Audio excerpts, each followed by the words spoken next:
Good morning, everyone, and welcome back. Today, we're going to do another compensator video. Can you believe it? The last one that I did got a ton of views and a ton of comments. So obviously, compensators are still a thing that people want to learn about and hear about, I guess. But in today's video, we're going to take a little different spin. I watch the comments, and I get tons of emails from folks asking me technical questions. And when it comes down to compensators, that still has to be probably one of the most common questions that I get. Quite often, I have folks that will say, I've put 2 or 3 in my bike. Will this one solve my problem? Regardless of the brand, they want to try something new and different, thinking it's going to solve their problem. Let's try another type. There are reasons that you could be replacing that compensator 2, 3, 4 times, and no matter which one you put in there, you're either going to have premature failure or excessive wear. So in today's video, I'm going to tell you what those things could possibly be and what you should look for before you buy a new one.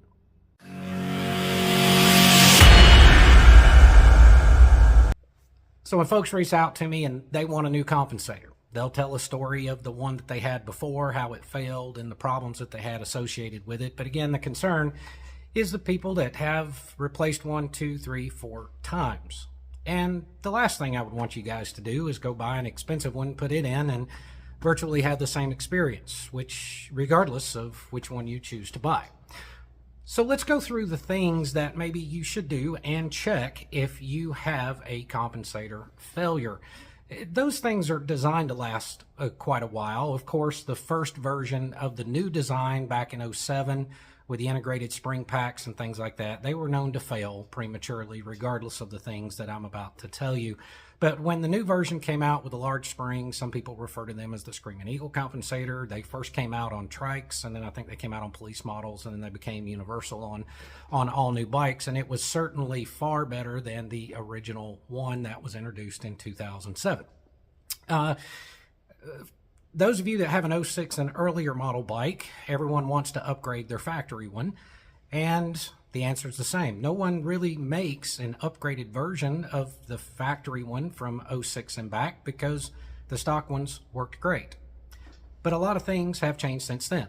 Displacements have gotten bigger, engines have gotten more powerful, and more powerful, bigger engines can create more pulses. Watch the previous video and I went through what a compensator actually does. So if you're finding that you have to replace one of these things once, twice, 3 times, something else has to be going on in there. And replacing it with a more expensive one may not rectify that problem. So some of those things, if you have a failure of a compensator, regardless of what brand you've put in there, you want to check a lot of things.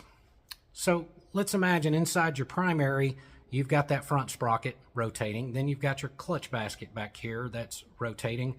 But that front sprocket is relying on a straight sprocket shaft.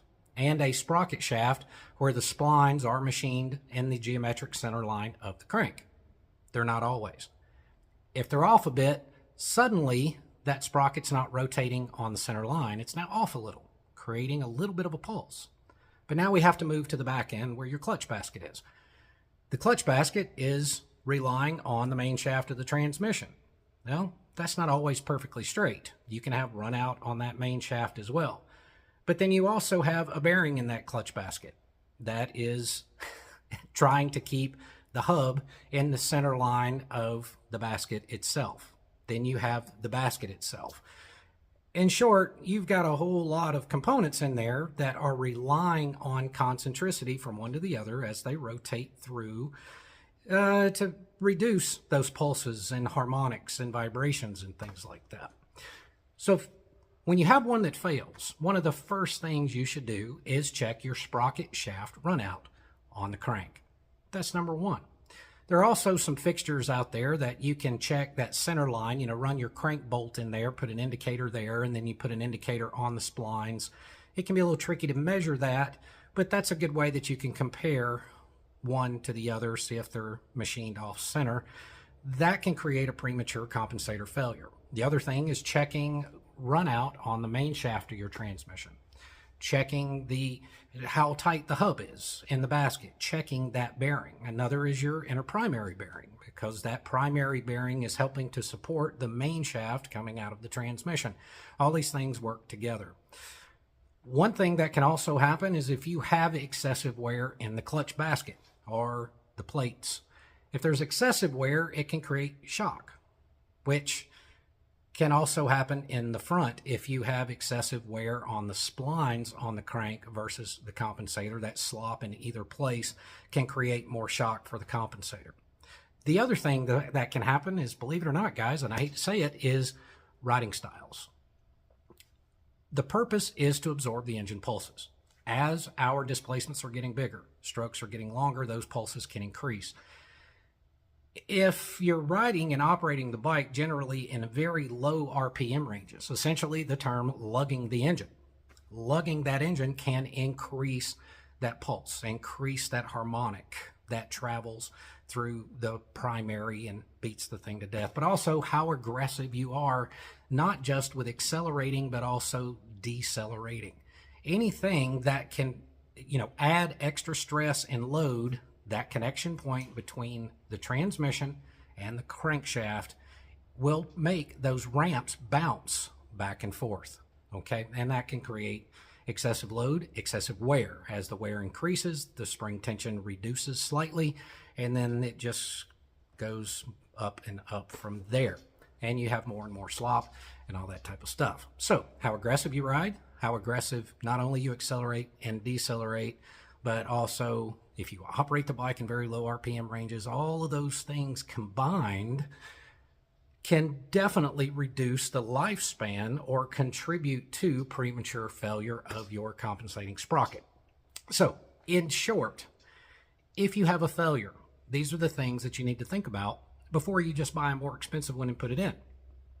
I would check that crank run out, sprocket shaft, check center line with the splines to the hub, check run out on your transmission main shaft, shake the hub inside the clutch basket. Make sure that you've got a really good bearing in there with no issues, your inner primary bearing. And one of the big ones, and this topic has been beat to death as well, is automatic primary chain tensioners, the tension at which you adjust your primary chain. Automatic primary chain tensioners can work provided all of these things are in line. The crank is straight, in both circles, back and forth, are concentric, but we all know none of them will be perfect. If you go back to pre-07, when you had everything was manual primary chain tensioner, and for decades and decades before that, you always had to adjust your primary chain on the tight side. You'd rotate it, check it, and then adjust the slack in the chain, because they've never been perfect.